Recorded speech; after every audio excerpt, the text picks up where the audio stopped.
and we know that blood flows to every cells of the body.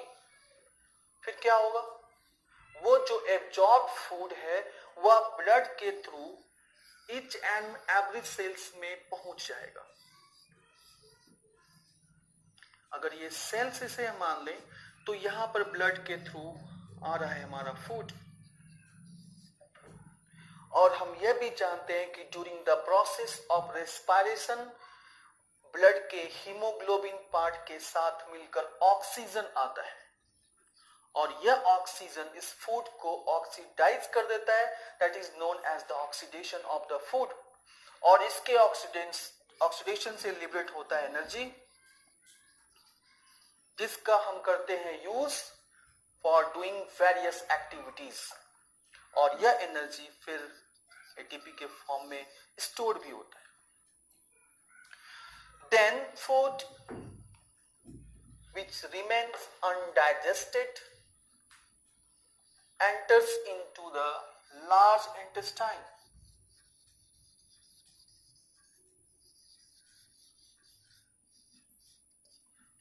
Large intestine में सिर्फ absorption होता है water का. Absorption of water takes place only inside the large intestine, and then undigested food remain stored into the rectum.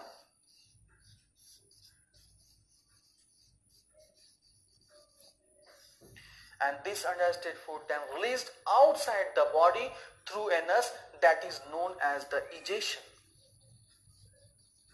Which one is the fifth step?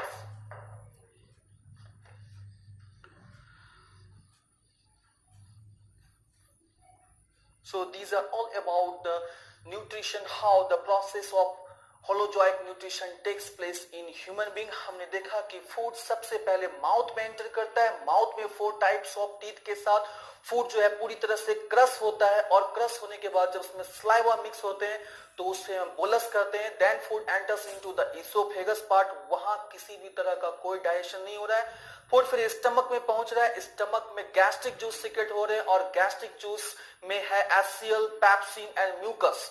एसियल जो harmful germs को किल कर रहा है, जो पेप्सिन है वह प्रोटीन का डाइजेशन कर रहा है, और जो म्यूकस है वह स्टमक के इनर लेयर को प्रोटेक्ट कर रहा है. उसके बाद फूड स्टमक से आता है ड्यूओडिनम के पार्ट में. ड्यूओडिनम में सीक्रेट होता है लीवर से बाइल जूस, जो कि उसमें मौजूद फैट का इमल्सिफिकेशन करता है, और फिर जो पेंक्रियास है उससे सीक्रेट होने वाले जो एंजाइम्स हैं एमाइलेज, लैपेज और ट्रिप्सिन, जिसमें एमाइलेज कार्बोहाइड्रेट का डाइजेशन करता है और लैपेज फैट का, और जो ट्रिप्सिन है वह प्रोटीन का डाइजेशन करता है. उसके बाद फूड एंटर करता है स्मॉल इंटेस्टाइन में, जहां पर सीक्रेट होता है सक्कस इंटेरिकस. सक्कस इंटेरिकस पूरी तरह से फूड को डाइजेस्ट कर देता है, यानी कि कार्बोहाइड्रेट को ग्लूकोज में, प्रोटीन को एमिनो एसिड में, और फैट को फैटी एसिड और ग्लिसरॉल में. Then food goes to the large intestine. वहां पर सिर्फ एब्जॉर्प्शन होता है वाटर का, और फिर अनडाइजेस्टेड फूड स्टोर हो जाता है रेक्टम में, जहां से टाइम टू टाइम वो थ्रू एनस रिलीज हो जाता है outside the body. That is known as the egestion. But in the case of the plant, we know that the plant makes their own food with the help of the process of photosynthesis, and the photosynthesis also occurs in 2 steps, and first step is known as the light reaction.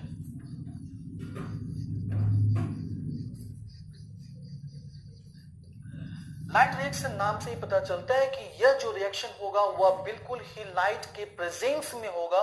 It means that this process is known as the photosynthesis, which occurs in the presence of light. और यह कैसे होता है हम देखें कि सबसे पहले हम जानते हैं कि कार्बन डाइऑक्साइड का एटमॉस्फेयर से लीफ के स्टोमेटल ओपनिंग से इन करता है प्लांट में, और यह लेता है 12 मॉलिक्यूल्स ऑफ वाटर. इस वाटर का होता है फोटोलाइसिस, यानी कि break down of water. Photolysis से हाइड्रोजन इलेक्ट्रॉन के फॉर्म में बिल्कुल सेपरेट हो जाता है और ऑक्सीजन के फॉर्म में अलग हो जाता है. That is the half O2, because oxygen is a gases and can't exist in free state. यह हाइड्रोजन इलेक्ट्रॉन के फॉर्म में जो लीफ के स्टोमाटा में NADP है, that is also known as electron acceptor, उसके साथ ये अटैच हो जाता है और ये बनाता है NADPH. Then NADPH reduced into ADP और ADP से फिर बनता है ATP. ADP is known as adenosine diphosphate and ATP is the adenosine triphosphate. And this oxygen is released in the process of the photosynthesis. इस reaction में C6H12O6 plus 6H2O plus 6O2 यह oxygen ये है जो कि photolysis से release हुआ है. So this process is known as the light reaction, but in the case of the dark reaction, the step of photosynthesis which occurs only in absence of the light.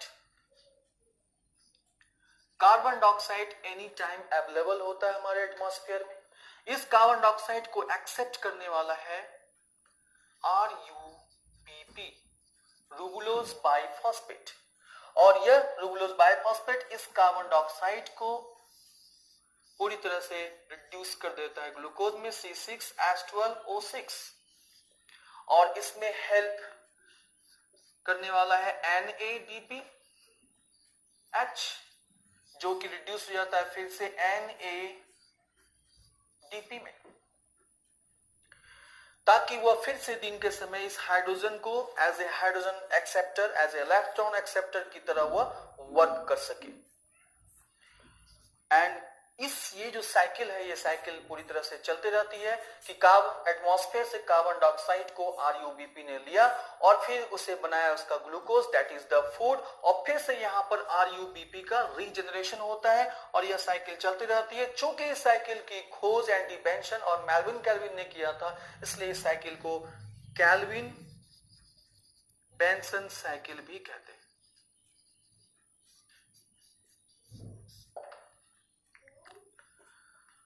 So these are all about the nutrition of the plants and animals, and one of more nutrition in your book is given that is the nutrition in grasshopper.